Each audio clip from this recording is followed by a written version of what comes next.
Okay, on to our next story. Democrats vow state refuge for minors, I can't talk today, gender transitions.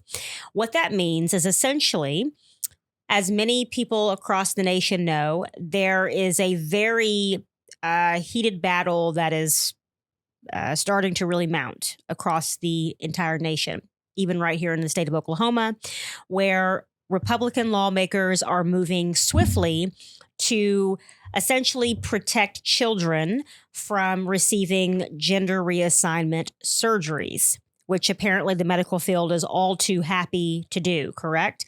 Mind you, I would just like to point out that despite what some of the information that's being put out there, despite what's being said, this is not about trying to stop people who are legally adults from getting gender reassignment surgery.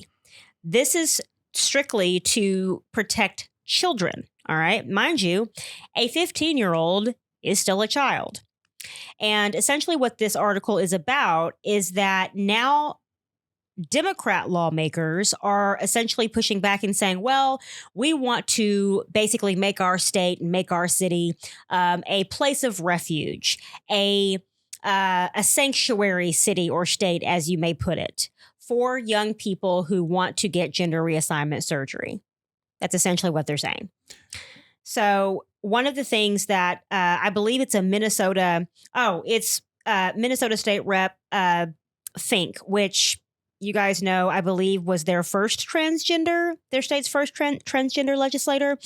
Anywho, has already introduced a bill to declare a trans refuge state by protecting trans people, their families, and medical practitioners. They also want to make sure that if a person comes from out of state and crosses state lines to get the gender reassignment surgery, that they're not going to be penalized, they're not going to be arrested, things like that. Yeah, and it's also important to keep in mind this is for children. So they mean if your child somehow manages to sneak across the border, and they do have left-wing groups right now that have funding and they are taking children across the border, which they're in full swing. All kinds of felonies taking place when you do something like that. But these laws are here geared toward protecting people legally if they were to do that. Yeah. So talking about kidnapping children from their parents and taking them to states where they can be castrated, essentially. It's still bizarre to me.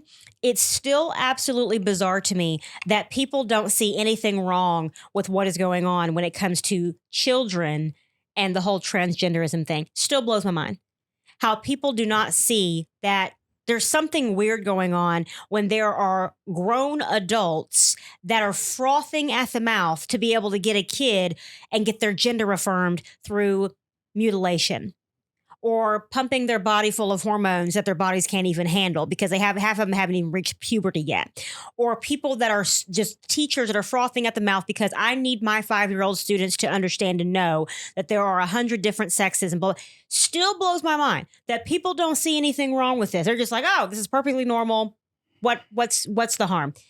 As it progresses, though, I believe that it's going to begin to very quickly open people's eyes. Unfortunately, though, most of the time the damage is already done. Well, I mean, they have empowered DHS in these states. I mean, Absolutely. They already have this law in effect in California, and components of this they law brought that up in empower DHS to take children away from their parents and to castrate them for, because of something that they feel. And we're not making this up. Like, this is really happening. This is law right now. This is really happening. This is this is happening right now in these states, and children are doing this in these states, and parents are being stopped in these states from doing anything about it. Yep. So, wake up. It's pretty wild. And I think that when we move on to a different story later on in the segment, it'll speak to what's going on the other side of this when people begin to wake up. So we'll move on to the next story.